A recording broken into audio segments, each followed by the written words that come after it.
Welcome to USA Global TV and Radio, where our mission is to provide education, entertainment, hope, and inspiration. USA Global TV and Radio connects you with experts and audiences all around the world every single day to help you succeed in business and to live a richer life. Visit us at usaglobaltv.com to learn about career and life-changing training and mentoring programs like the Listening Mentor. Subscribe to our newsletter to stay informed about our special programs and offers. Discover how you can become a guest on one of our shows or a host or producer of a USA Global TV and Radio show of your very own. That's USA Global TV and Radio, where the doctor is always in.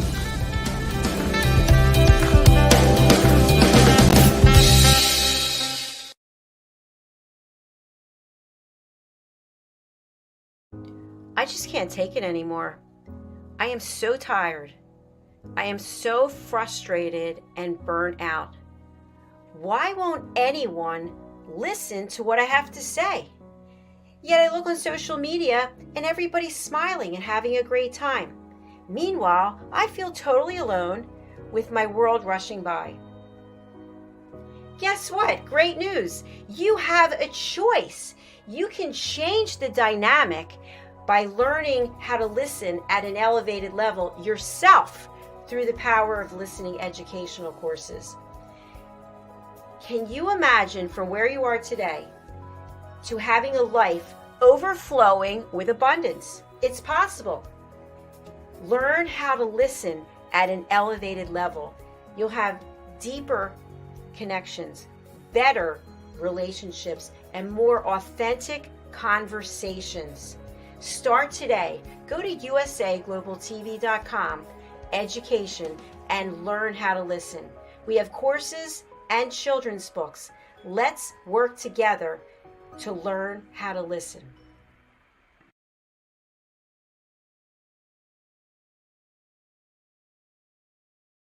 Hi, Red O'Laughlin here. We're on Talking Heads. We're almost in the middle of our 6-week assignment on lifestyle and longevity. You know, what can we change in our daily lives that will allow us to live longer, but more importantly, have a better quality of life when we actually get to that part? I don't think any one of us wants to be a burden on somebody else, having somebody change our diaper for 5 or 10 years, whatever it may happen to be. And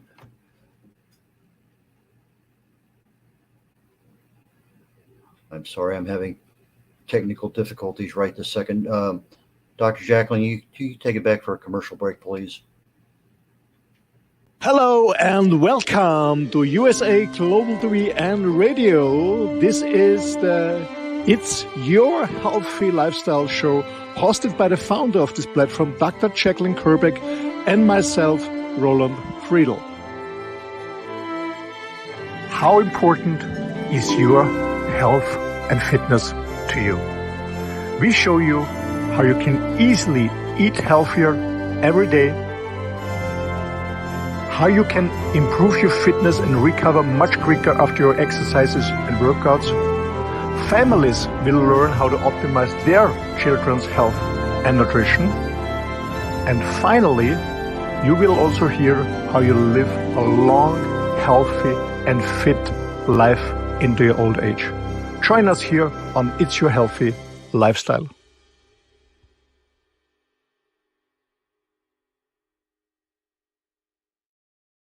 Hi, Red O'Laughlin here. Talking Heads, USA Global TV and Radio Network. We're just about in the middle of a 6-part series on longevity and lifestyle. I think all of us want to live a nice, healthy life. Healthy meaning that when we get much older, that we are actually able to do what we want to do. We're not a burden to other people. We don't have a really bad situation where somebody's changing our diaper or we're in an Alzheimer's ward someplace or who knows what. We want to be able to do what we want to do. And that's kind of what we're talking about. That's not kind of, it is what we're talking about with regard to longevity and lifestyle, because it all begins with what you're doing every single day, the things in your life that you do. Let's pull up the slides and get ready to go in today, because there's a really exciting chapter today. My introduction. disclaimer, I'm a researcher. I am not a medical person. I've never been in that field. I'm not a doctor. I'm not a pharmaceutical person. However, around 15 years of age, I was sophomore in high school, and I fell in love with chemistry. I fell in love with it so much I got a degree in it. However, I did not get a chance to practice it because I got an invitation to Vietnam, and by the time I got back, the whole world had changed. I ended up in a different field, and several years ago, my wife came down with cancer, and part of my personal program to help her as a caregiver, I started doing some research using my chemistry background, trying to find out what can I do. Well, that's when I kind of fell in love with chemistry again. I started looking at the human body at the cellular level, looking for what's going on chemically, what causes this to happen. And all of a sudden, things started to fall out. And when you treat a cause, and when you know something causes this, you treat the cause, you can generally fix a problem. But if you're treating symptoms, like most of the things that we have, pharmaceutical drugs and things, we are not fixing anything. We're just putting a Band-Aid on it. If you go in to have a surgery to repair something, it's fixed. If you taking a pill for a particular problem, the problem's not fixed. All you're doing is covering it up. So that being said, let's get into our presentation today. Lifestyle. It's the way a person lives. And there's so many aspects of it, and we'll be looking at those. Longevity. Basically, how long do you live? Doesn't matter the quality of life. It just says that's how long you live. Now, we use another term in there, aging. And that's where we enter that time portion of our particular life. And this is dealing with our biological, our social, our psychological function. So aging and longevity and lifestyle, they're all intertwined. Now, when I look at life, living, aging, longevity, we have a lot of choices. A lot of the choices we make subconsciously, we wake up, we want coffee, we wake up, we want breakfast, it's noontime, we got to go to lunch. We're driven by the clock, we're driven by our habits. But the choices we make every day become our lifestyle. It becomes our daily habit and becomes our future. The diet, yeah, it's the foods we choose to eat. Weight, yeah, a lot of us maintain our weight. We don't change. We may be overweight, underweight. We make the right weight, but our weight doesn't significantly change from one year to the next. And there's reasons why. That's another program. And we had a program on that a while back, understanding what the causes of weight gain and what loss were, but probably needs to be updated. Regardless, we can't seem to change that weight, or we can't seem to get rid of that extra 2 or 3 inches. And it drives us crazy. Activities we choose on a daily basis, and our relationships. This is really a big thing when you start getting older. You get past your 60s, your 70s. Relationships add more value to your life than you would think. Sleep. If we don't sleep, we don't recharge our batteries. We don't repair the stuff in our bodies that needs repairing. Lots of things don't happen when we give up our sleep, or we have poor sleep. Stress. Everybody has stress. It's not what happens to us. It's what we decide to hang on to. And the habits we develop and the ones we keep. Those are the things that determine what's going on. So I think most of us understand a few things. You know, we have choices, what we don't eat. Most of us already know what, carbohydrates we eat. I don't think that's any secret anymore. We know what proteins we eat. We might have a little problem identifying some of the fats, especially if you eat out a lot, or eat a lot of fried foods, but we don't know the percentages generally, unless you're following everything very, very closely. We just eat. But what about the other nutrients that we need?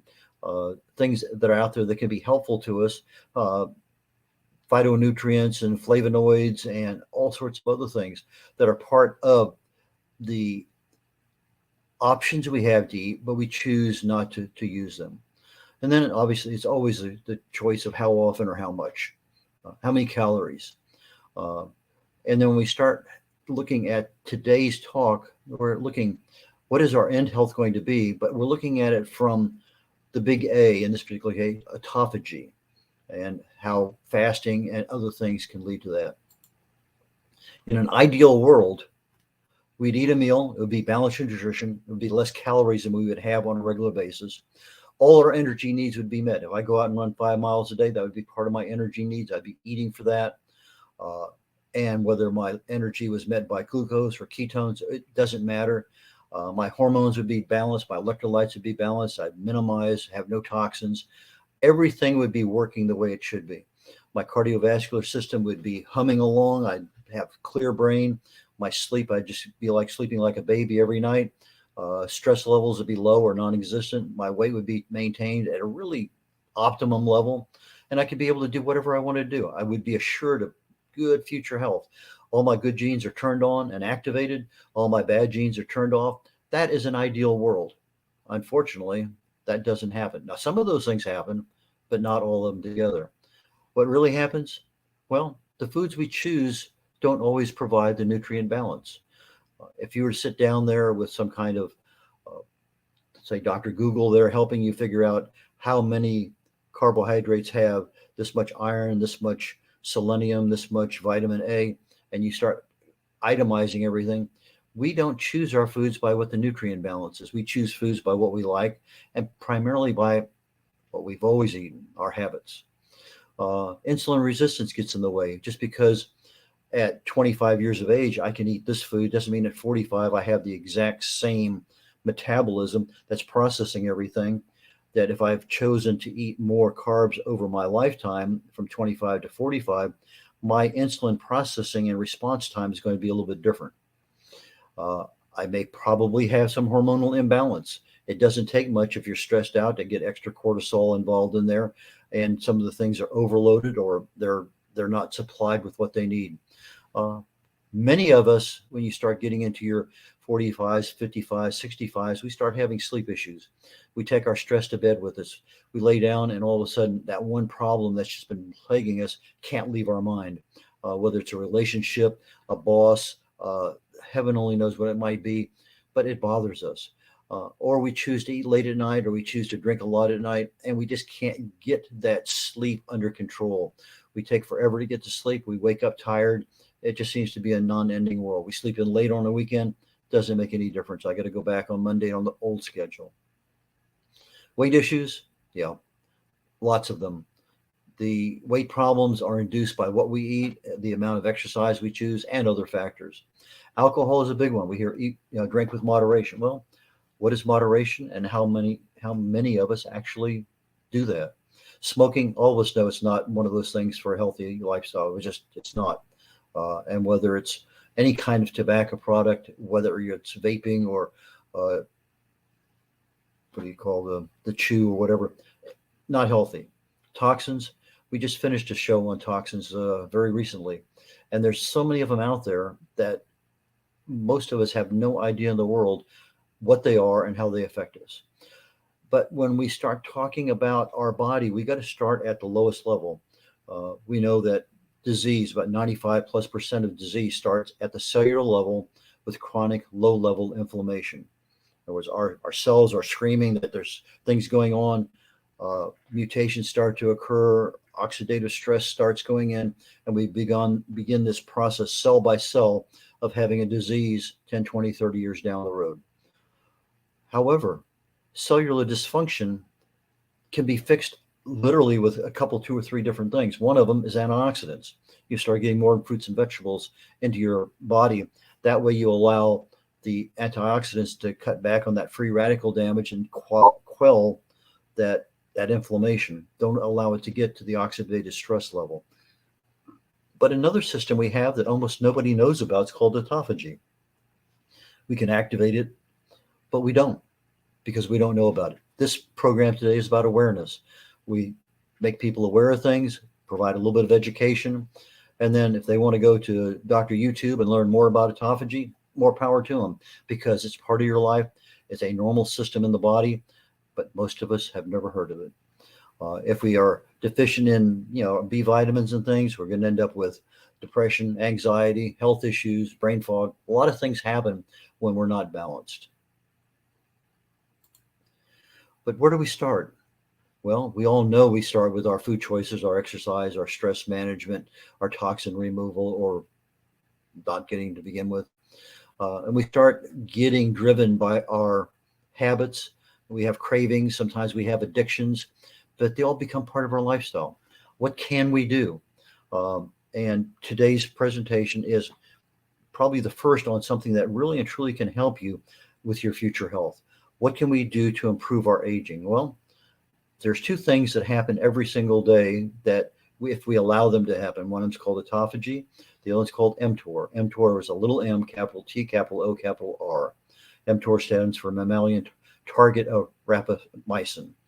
And mTOR we're not going to talk about today. It's actually sort of not necessarily the opposite of autophagy, but mTOR helps us with our growth, keeping good muscles, keeping good organs and things. But autophagy is essentially trash pickup and delivery and recycling. If you can imagine opening up your blood vessel, driving a trash truck and a recycler in, and that trash truck stops at every single cell and says, okay, what you got? Give me your garbage, give me your trash. What do you have for recycling? That's the overall autophagy process. As I said a minute ago, mTOR deals more with metabolism and physiology, but we're going to talk about mTOR down the road, maybe next week. I'm not sure, but I think maybe.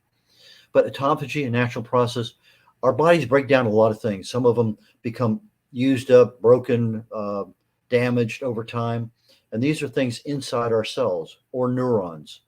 And that's key, particularly for our brain health and for brain-related issues.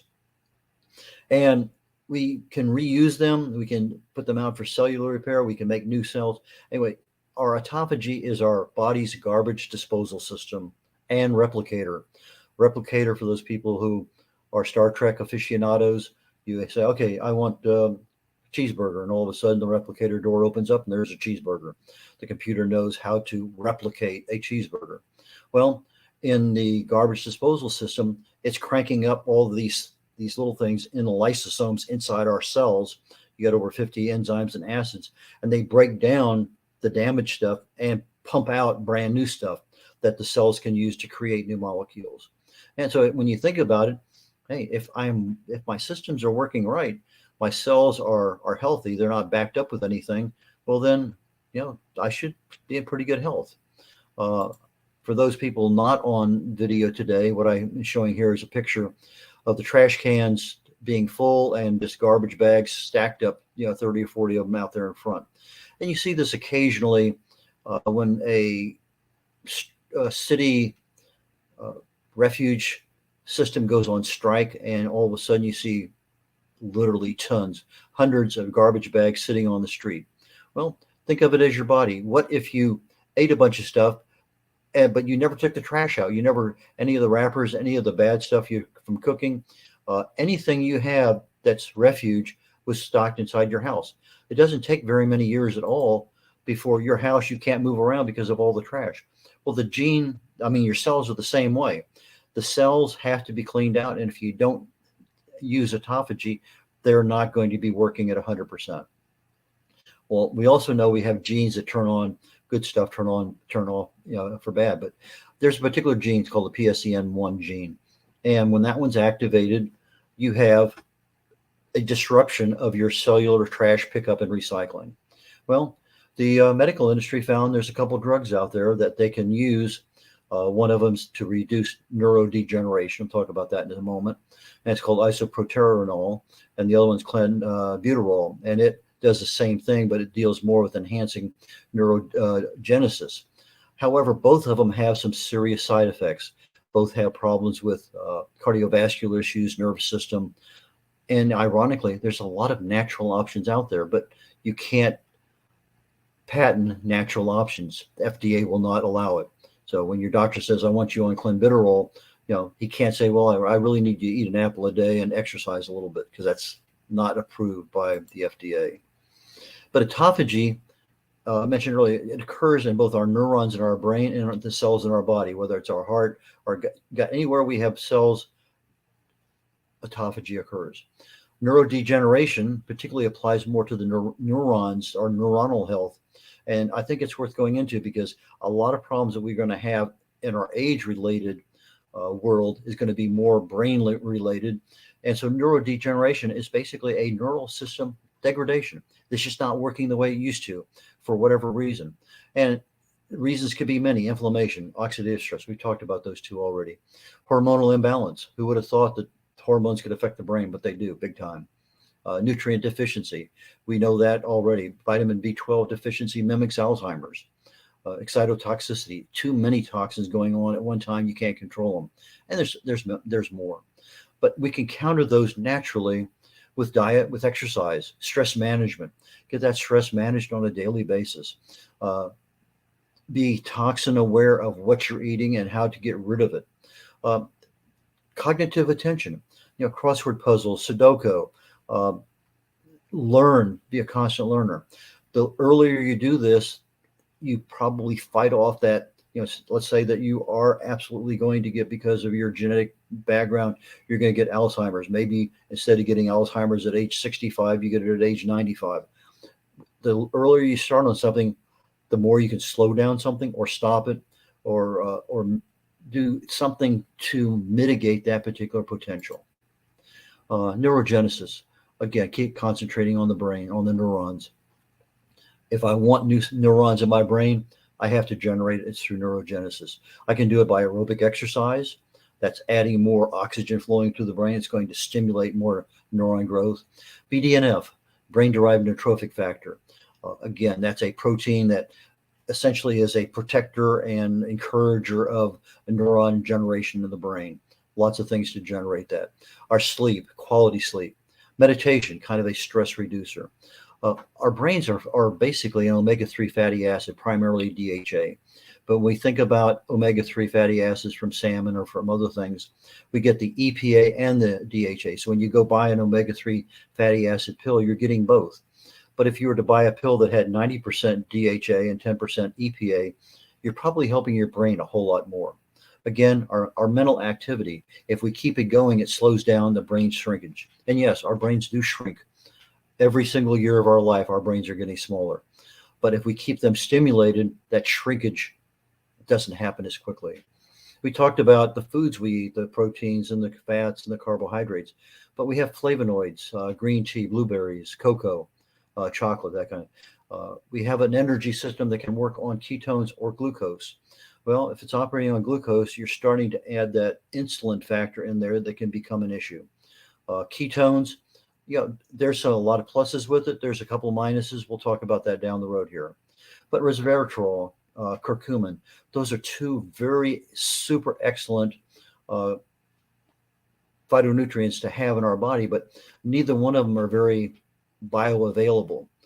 If you add to resveratrol or to curcumin a black pepper extract called piperine, it makes each one of them 100 times better as far as bioavailability. Instead of getting 2% from my curcumin because the body just can't accept it any more than that, all of a sudden now I'm maybe getting 20, 30, 40, 50% of that into my body.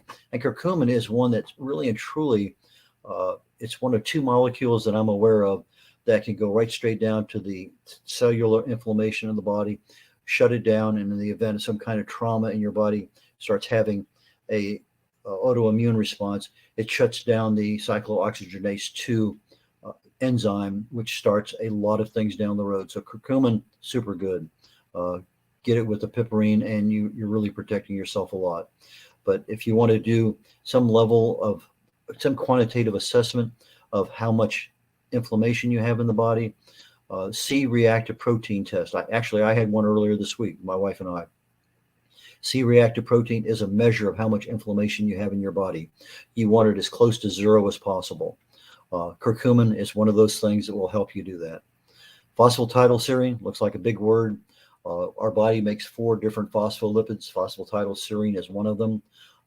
It will pass through the blood-brain barrier. And it's really and truly a super, my brother-in-law, a Catholic priest, long before his retirement age of 75 for that particular profession, he came down with early onset Alzheimer's for a few years. He couldn't tell you what year it was, had no concept of some things. However, we started giving him phosphatidylserine, I think 300 milligrams a day, whatever was on the outside of the label. And within 2 months, he could tell you what he had for breakfast, what was on TV last night, what he planned on watching tonight on TV. It was like Alzheimer's disappeared in his life. But unlike most diseases, Alzheimer's has many causes. You fix one cause, let's say less or deficiency in B12, a deficiency in phosphatidylserine. That doesn't mean that some other cause or multiple other causes running down parallel tracks, eventually get to the brain. And even though you fix that particular cause, doesn't mean you've fixed the disease. All you've done was eliminate a cause. Melatonin is another one that really and truly helps with neurogenesis. We get that urge to sleep when it gets dark, and there's a reason why. Lots of other things in there. But how do I actually go about activating autophagy in my body? Well, the easiest way, the way it happens all the time, is by fasting. Well, if you're the typical person, as soon as you get up in the morning, you're having a cup of coffee, a donut, or who knows what else for breakfast, and you have a snack, you have lunch, maybe another snack, dinner, you come home and you grab something and sit in front of the TV, you have a couple beers. You never allow your body to get into autophagy because you need, depending on which source you want to look at, if you're on a ketogenic diet and have been for a while, you might activate it at about 12, 14, 16 hours. For most places I've seen, 17, 18 hours seems to be the magic number for when you turn the clock on. Other times I've seen 24 hours before autophagy begins. But autophagy begins incrementally. You just think of it as a dimmer switch. As soon as you get to 16, 17 hours, boom, the fasting now says, okay, I can start autophagy. And now you're starting to crank it up. Okay, there's 1%. Okay, let's work, let's 2%. 3%. Well, autophagy maxes out at 72 hours, and which is why I do a 72-hour fast every month. But it's because by that point in time, your body is getting rid of all broken, unused, damaged DNA, all molecules that are not functioning. The body gets rid of because it thinks it's going into a major starvation. But autophagy is a cellular level, both in the brain and in the body. That is something that cleans up all those cells and minimizes that cellular junk that's just accumulating in there. So if you think about it, if you're activating autophagy all the time, maybe you can slow down those neurodegenerative diseases, Alzheimer's, Parkinson's, and whatever. It's something to certainly consider. Glucose is a big enemy of autophagy. If you come off at 17 hours and you start everything and you decide, okay, fine, I'm going to have a grilled cheese sandwich, that sandwich being carbohydrate is going to shut it down. You have to keep your glucose low. That's why they tell you if you want to really really enhance your autophagy, go on a ketogenic diet. B vitamins, curcumin again with piperine, pycnogenol, pine bark derivative. Something I never heard of before, but in my research I came across this thing called thunder god vine. Again, it activates or helps to activate the autophagy. Because we're looking at neurons also, we want more DHA in our system, omega-3 fatty acid. Short-chained fatty acids are things that we create in our gut with fiber, very, very good for activating autophagy. Being in ketosis, you're not fighting that glucose issue on a daily basis. Exercise is another one. The more high tense and more strenuous the exercise, the more likelihood you're going to get into autophagy earlier. Quality sleep, one that came up is cruciferous vegetables. I said, okay, why? Well, the main reason cruciferous vegetables is because there's a lot of sulfur in them. Sulfur is needed to repair just about anything in the body requires some level of sulfur. EVOO, extra virgin olive oil, again, another good activator of autophagy. Same thing with coconut oil, medium chain triglyceride. Hot and cold therapy, something we wouldn't think about. But you go into a hot dip or a cold dip, what happens is you're putting your body under stress. It's called hormesis. And those little stresses cause things to happen, one of them being autophagy.